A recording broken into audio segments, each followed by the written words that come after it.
Good morning friends, నేను మీ సాయి మల్లేష్ని మాట్లాడుతున్నాను. ముందుగా మా ఛానల్ సబ్స్క్రైబ్ చేసి లైక్ చేసి షేర్ చేయండి.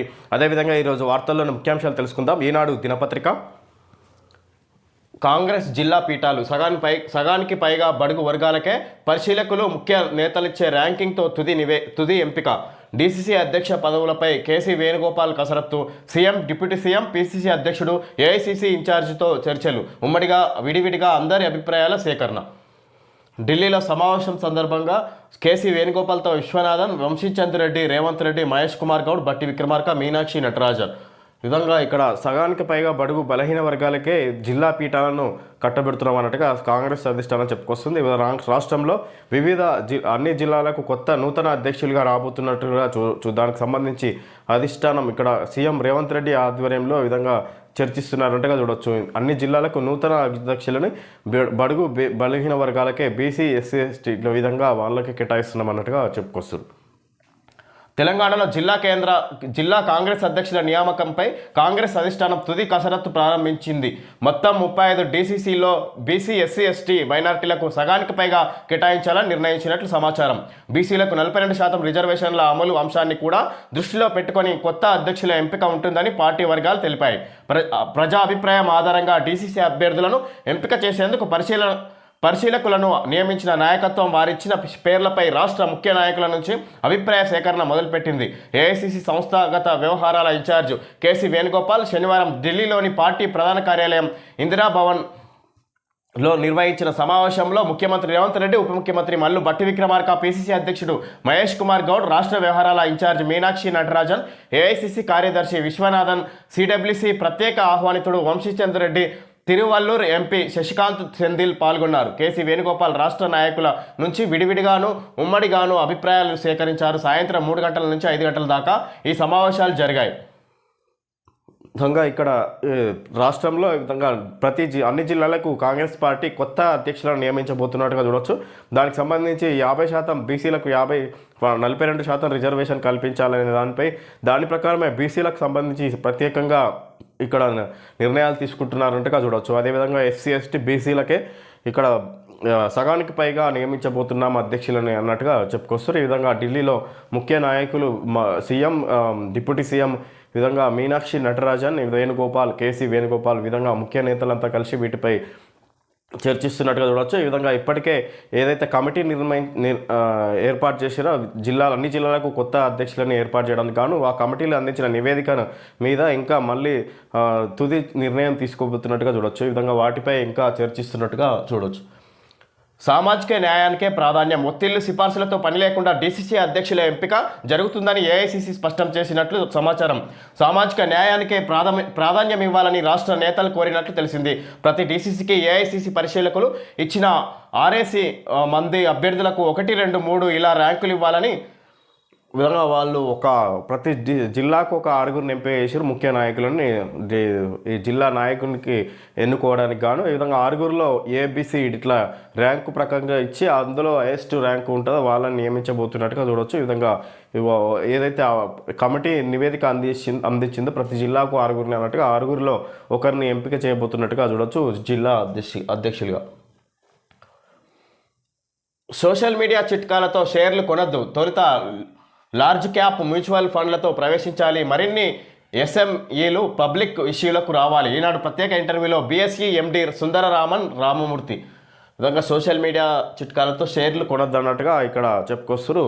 ఈయన బీఎస్ఈ ఎండి సుందరరామన్ రామమూర్తి విధంగా ఈనాడు ప్రత్యేక ఇంటర్వ్యూలో ఈయన షేర్లు ఏ విధంగా కొనాలి, ఎలాంటి సందర్భాల్లో కొనాలన్నట్టుగా ఇక్కడ సూచనలు ఇచ్చినట్టుగా చూడవచ్చు. ఈ విధంగా సోషల్ మీడియాలో వచ్చేదాన్ని చూసి నమ్మి మోసపోవద్దు అన్నట్టుగా చెప్పుకొస్తారు.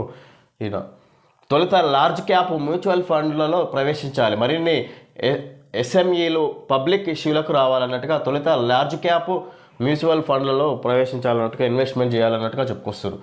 ఈనాడు వాణిజ్య విభాగం స్నేహితులకు బోలెడు లాభాలు వచ్చాయనో, సామాజిక మాధ్యమాల్లో చెప్పారనో అవగాహన లేకుండా స్టాక్ మార్కెట్లో పెట్టుబడులు పెట్టేస్తున్నారా, నచ్చినన్ని షేర్లు కొనేస్తున్నారా, కాస్త ఆగండి. బాంబే స్టాక్ ఎక్స్చేంజ్ బీఎస్ఈ ఎండి చెబుతున్న సూచనలను ఒకసారి చదవండి.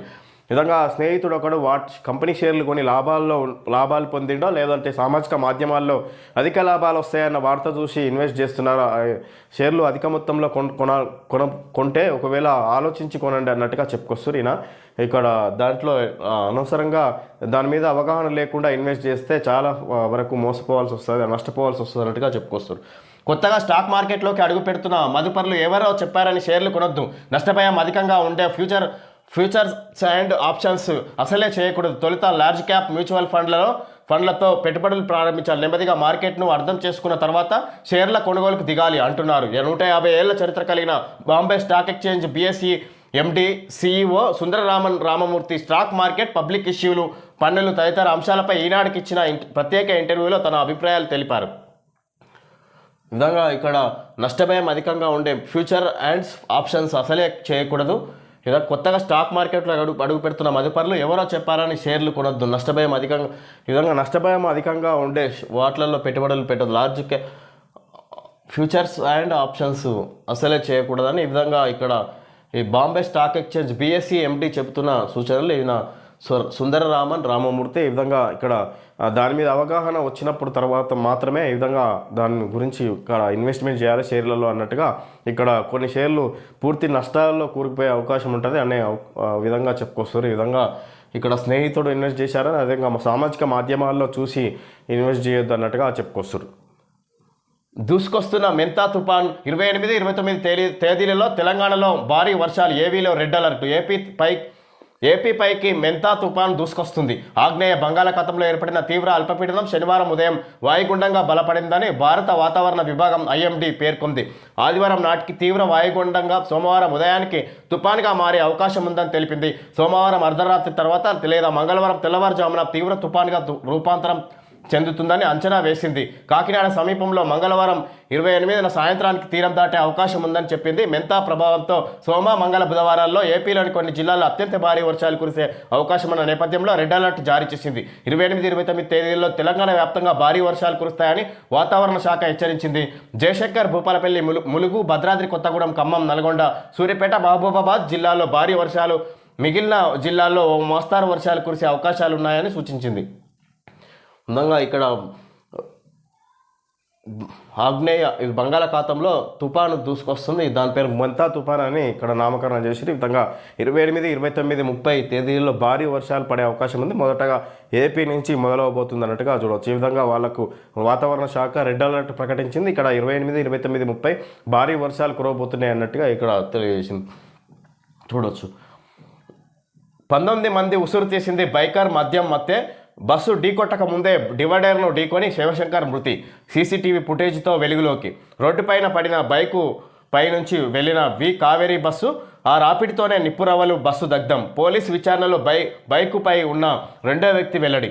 ప్రమాద ఘటనకు ముందు పెట్రోల్ పోయించుకునేందుకు వచ్చిన శివశంకర్. ఈ విధంగా ఏదైతే ఇక్కడ హైదరాబాద్ నుంచి బెంగళూరు బయలుదేరిన బస్సు, ఈ విధంగా కావేరీ బస్సు ట్రావెల్స్ బస్సు, ఈ విధంగా అందులో 19 మంది సజీవ దహనం అయింది. అది దానికి కారణం ఇక్కడ అంతకుముందు బైకరే ప్రధాన కారణం అన్నట్టుగా అతని బైక్ మీద ఉన్న స్నేహితుడు, అతను వెంట ఉన్న స్నేహితుడు చెప్పినట్టుగా చూడొచ్చు. మొత్తం మీద 13 మంది చనిపోవడానికి కారణం బైకరే అన్నట్టుగా ఇక్కడ వార్త చూడొచ్చు. బైకర్ మద్యం మత్తే అన్నట్టుగా చూడొచ్చు. ఈ విధంగా అప్పటికే ఆయన ఇక్కడ డివైడర్ను ఢీకొని మృతి చెంది ఉన్నాడు. ఆ బైకును పైనుంచి బస్సు వెళ్ళడంతో అది రాపిడి వల్ల ఈ విధంగా ఆ బైకు బస్సుకు చిక్కుకొని ఇక్కడ రాపిడి వల్ల ఇక్కడ మంటలు చెలరేగినాయి అన్నట్టుగా చూడవచ్చు. ఈ విధంగా ముఖ్యంగా అక్కడ బైకర్ ప్రధాన కారణం అన్నట్టుగా ఇక్కడ వార్త చూడవచ్చు. కర్నూలు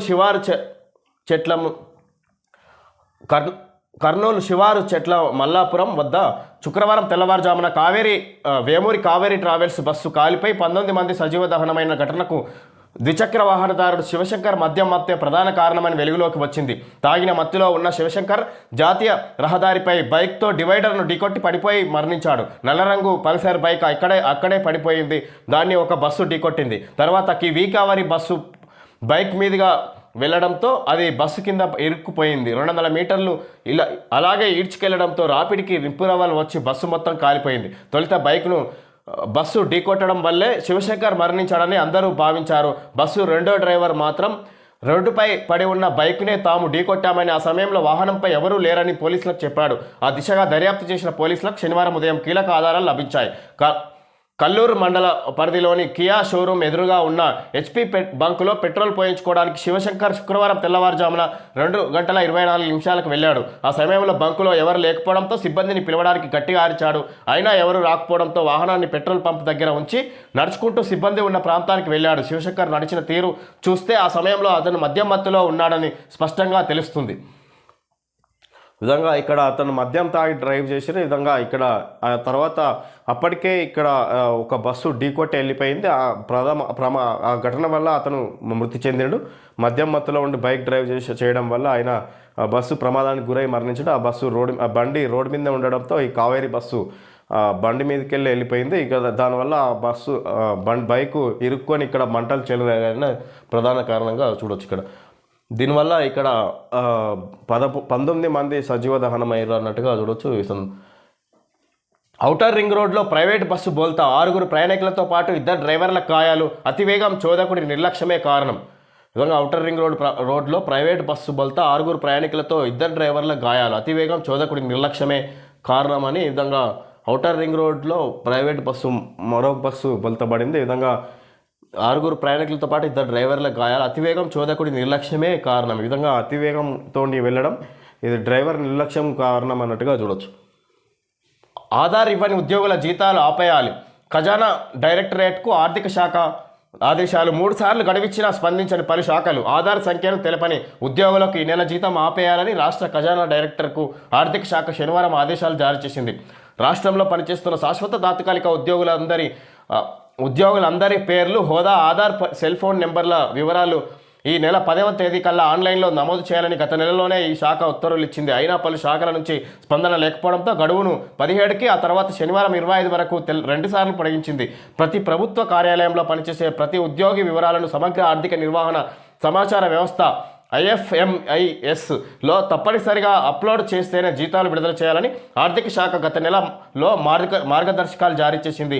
ఈ బాధ్యత ఆయా కార్యాలయాల్లో జీతాల డ్రాయింగ్ అధికారులదేనని హెచ్చరించింది. ఇలాగా ప్రభుత్వ ఉద్యోగులకు ఈ ఆర్థిక శాఖ సమగ్ర ఆర్థిక నిర్వహణ సమాచార వ్యవస్థ IFMISలో తప్పనిసరిగా అప్లోడ్ చేస్తేనే జీతాలు విడుదల చేయాలని ఆర్థిక శాఖ గతంలోనే మార్గదర్శకాలు జారీ చేసింది. ఈ విధంగా ఆర్థిక శాఖకు సంబంధించిన ప్రభుత్వ అధికారులకు ఈ విధంగా వివరాలు నమోదు చేస్తేనే జీతాలు పడతాయని, ఈ విధంగా IFMISలో తప్పనిసరిగా అప్లోడ్ చేస్తేనే జీతాలు పడతాయని ఆర్థిక శాఖ సూచనలు ఇచ్చింది. అయినా కూడా కొంతమంది ఆధార్ వివరాలు తెలియజేయలేదన్నట్టుగా ఇక్కడ వార్త చూడవచ్చు.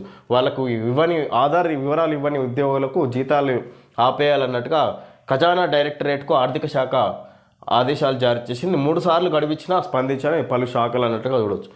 కాల్పుల కలకలం. రౌడీ షీటర్పై 2 రౌండ్లు కాల్పులు జరిపిన south east DCP Chaitanya Kumar తన గన్మెన్పై నిందితుడు కత్తితో దాడికి ప్రయత్నించడంతోనే సెల్ ఫోన్ స్నాచర్లను పట్టుకునే క్రమంలో హైదరాబాద్లో ఘటన. కాల్పుల్లో గాయపడిన అన్సారీ. విధంగా ఇక్కడ సెల్ ఫోన్ స్నాచర్లను పట్టుకునే ప్రయత్నంలో అతను గన్మెన్ ఈ దొంగని పట్టుకోవడే క్రమంలో ఆ దొంగ ఈ గన్మెన్పై దాడి చేసే క్రమంలో డీసీపీ అతన్ని గన్తో కాల్చినట్టుగా చూడవచ్చు. ఈ విధంగా ఇది హైదరాబాద్ నగరంలో కరడుగట్టిన రౌడీ షీటర్ మహమ్మద్ ఒమర్ అన్సారీ 32పై పోలీస్ అధికారులు కాల్పులు కలహలం రేపాయి. తన గన్మెన్పై కత్తితో దాడికి యత్నించిన అన్సారీపై డీసీపీ చైతన్య కుమార్ 2 రౌండ్లు కాల్పులు జరిపారు.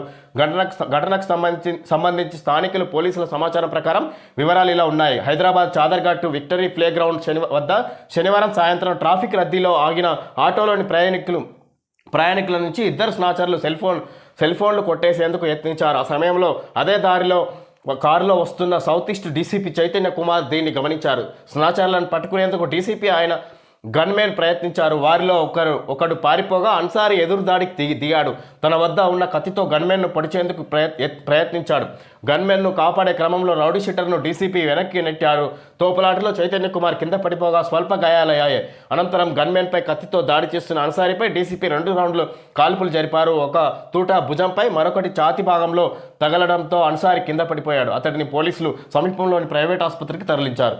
డీసీపీ చైతన్య కుమార్. ఈ విధంగా ఇక్కడ సెల్ ఫోన్ స్నాచర్ల దొంగలను 2 దొంగల ఆటోలోని ప్రయాణికులను సెల్ ఫోన్ దొంగిలిస్తుండగా క్రమంలో డీసీపీ అదే దారిలో వెళ్తుంటే గమనించి వాళ్ళని పట్టుకునే క్రమంలో ఈ విధంగా తిరిగి దాడికి ప్రయత్నించడంతో ఇక్కడ రౌడీ షీటర్ అన్సారీ ఈ విధంగా తిరిగి దాడికి దిగడంతో ఈ విధంగా చైతన్య కుమార్ అతన్ని కాల్పులు జరిపినట్టుగా చూడవచ్చు. ఈ విధంగా ఇక్కడ హైదరాబాద్లో జరిగింది అన్నట్టుగా చూడవచ్చు. ఈ విధంగా మొబైల్ స్నాచర్లు దొంగలను పట్టుకునే క్రమంలో ఈ విధంగా జరిగినట్టుగా చూడవచ్చు వార్త. పసిపిల్లలతో ఊపిరి బిగబట్టి అడుగులు, ఆక్సిజన్ సిలిండర్ మూత ఊడిపోవడంతో ఆందోళన, మంత్రి దామోదర్ ఆదేశంతో వరంగల్ ఎంజీఎం సూపరింటెండెంట్ తొలగింపు. ఇక పసిపిల్లలతో ఊపిరి బిగబట్టి అడుగులు, ఈ విధంగా ఇక్కడ ఆక్సిజన్ సిలిండర్ మూత ఊడిపోవడంతో ఆందోళన. ఎంజీఎం ఆసుపత్రి 100 మీటర్ల దూరం మొత్తం గుంతలు, వర్షపు నీరు, చేతిలో 2 శిశువులు, వారికి ఉన్నది ఒకటే ఆక్సిజన్ సిలిండర్. సిబ్బంది నిర్దాక్షిణ్యంగా వదిలేసిపోవడంతో తల్లిదండ్రులే బిక్కుబిక్కుమంటూ బయలుదేరారు. దారి మధ్యలోనే గతుకులకు సిలిండర్ మూత ఊడిపోవడంతో పిల్లలకు ఏమవుతుందోనని ఆక్సిజన్ సిలిండర్ మూత ఊడిపోవడంతో ఆందోళన చెందుతున్న తల్లిదండ్రులు. ఈ విధంగా ఇక్కడ ప్రభుత్వ ఆసుపత్రి ఎంజీఎం ఆసుపత్రిలో జరిగింది ఘటన వరంగల్. ఈ విధంగా ఇక్కడ ప్రభుత్వ ఆసుపత్రి సిబ్బంది నిర్లక్ష్యం వహించినట్టుగా చూడవచ్చు. ఈ విధంగా అక్కడ ఉన్న వాహనాలు ఇచ్చి అంబులెన్స్ లాంటివి సమకూర్చి పంపించడానికి గాను ఈ విధంగా ఎంజీఎం ఆసుపత్రి వైద్యుల నిర్లక్ష్యంతో ఈ విధంగా ఇక్కడ వాళ్ళే ఆక్సిజన్ తోటి ఇక్కడ చిన్నపిల్లలను పట్టుకొని వెళ్తున్నారన్నట్టుగా చూడవచ్చు. ఈ విధంగా అక్కడ చూపించుకున్న వాళ్ళు ఈ విధంగా 2 శిశువులు, వారికి 100 మీటర్ల దూరం మొత్తం గుంతలు, వర్షపు నీరు, చేతిలో 2 శిశువులు, వారికి ఉన్నది ఒకటే ఆక్సిజన్ సిలిండర్. సిబ్బంది నిర్దాక్షిణ్యానికి వదిలేసిపోవడంతో ఇక్కడ ఈ విధంగా మంత్రి దామోదర్ ఆదేశంతో వరంగల్ ఎంజీఎం సూపరింటెండెంట్ తొలగించారు. ఈ విధంగా నిర్లక్ష్యం వహించినందుకు గాను దామోదర్ రాజనరసింహ ఆరోగ్య శాఖ మంత్రి ఈ విధంగా అతన్ని తొలగించినట్టుగా చూడవచ్చు. అక్కడ వరంగల్ ఎంజీఎం ఆసుపత్రి సూపరింటెండెంట్. నిధులున్నా నిర్మించారు, పూర్తయినా ప్రారంభించారు. సామాజిక ఆరోగ్య కేంద్రాల నూతన భవనాల తీరువిలా కోట్లు మంజూరు చేసిన మీనమేషాలు, పాత భవనాల్లో రోగులకు ఇబ్బందులు. భవనాలు మంజూరైన ఆసుపత్రులు నిర్మాణాలు పూర్తయినవి, పనులు పురోగతిలో ఉన్నవి, టెండర్ల దశలో పనులు ప్రారంభం కానివి. ఈ విధంగా నిధులున్నా నిర్మించారు, పూర్తయినా ప్రారంభించారని ఈ విధంగా చూడవచ్చు. రాష్ట్రంలో ఈ విధంగా ప్రభుత్వ ఆసుపత్రుల భవనాలు నిర్మించారు, అయినా కూడా నిధులున్నా నిర్మించారు, లేకపోతే ఒకవేళ నిర్మాణం పూర్తయినా వాటిని ప్రారంభించారు అన్నట్టుగా వార్త చూడవచ్చు. ఈ విధంగా రాష్ట్రంలో జరుగుతున్న తీరును పేదలకు మెరుగైన నిరంతర వైద్యం అందించడానికి ప్రభుత్వం తెలంగాణ వైద్య విధాన పరిషత్ పరిధిలో సామాజిక ఆరోగ్య కేంద్రాలు, కమిటీ హెల్త్ సెంటర్లు ఏర్పాటు చేసింది. ఓపీ ఎక్కువగా ఉన్న సిహెచ్సిలో పడకల సంఖ్యను 30 నుంచి 100కు పెంచింది. కొన్ని పిహెచ్సిలను సిహెచ్సిలుగా ఉన్నతీకరించారు. పాత భవనాలు శిథిలావస్థకు చేరుకోవడంతో 2023లో సామాజిక ప్రాంతీయ వైద్యశాలలకు నూతన భవనాలకు మంజూరు చేశారు. కొన్ని చోట్ల పనులు ఇంకా పూర్తి కాకపోగా పూర్తయిన చోట ప్రారంభించడం లేదు. ఖమ్మం జిల్లాలో 4 చోట్ల భవనాలు నిర్మించి నెలలు గడుస్తున్నా అందుబాటులోకి రాలేదు. మిగతా జిల్లాల్లో పనులు తుది దశకు చేరినా పూర్తి చేయకుండా మీనమేషాలు లెక్కిస్తున్నారు. ఈ విధంగా ఇక్కడ ఈ రాష్ట్రంలో ప్రభుత్వ ఆసుపత్రులకు గాను భవనాలకు గాను నిధులున్న మంజూరు నిర్మాణాలు నిర్లక్ష్యం, అదేవిధంగా నిర్మించినా కూడా వాటిని ప్రారంభించడంలో నిర్లక్ష్యం వహిస్తుంది వైద్య శాఖ అన్నట్టుగా వార్త చూడవచ్చు. యాదాద్రి భువనగిరి జిల్లా చౌటుప్పల్లో 100 పడకలకు పెంచిన సిహెచ్సి నూతన భవన నిర్మాణానికి 36 కోట్లు మంజూరయ్యాయి. నర్సింగ్ స్టాఫ్ను నియమించిన భవనం పూర్తి కాకపోవడంతో డిప్యుటేషన్పై వేరే ఆసుపత్రికి పంపారు. భవనం పనులు 90% పూర్తయ్యాయి. ఈ దవాఖానా ప్రారంభమైతే జాతీయ రహదారిపై ప్రమాదాలకు గురయ్యే బాధితులకు ట్రామా కేర్ సేవలు అందుబాటులోకి వస్తాయి. విధంగా యాదాద్రి భువనగిరి జిల్లా చౌటుప్పల్లో నూతన హాస్పిటల్ నిర్మించారు. ఈ విధంగా 36 కోట్లతోటి వాటిని 90% పూర్తయింది, ఇంకా 10% పూర్తి కావాల్సి ఉంది. దానికి కాను నర్సింగ్ని కూడా స్టాఫ్ని కూడా తీసుకున్నారు. అయినా ఈ భవనం పూర్తి కాకపోవడంతో స్టాఫ్ని అంతా వేరే హాస్పిటల్కి పంపించారు. ఈ విధంగా ఇది పూర్తయితే అక్కడున్న యాక్సిడెంట్ వాళ్లకు ఈ విధంగా ట్రామా కేర్ సెంటర్లు, జాతీయ రహదారిపై జరిగే ప్రమాదాలకు ట్రామా కేర్ సెంటర్లు కూడా ఏర్పడబోతున్నాయి.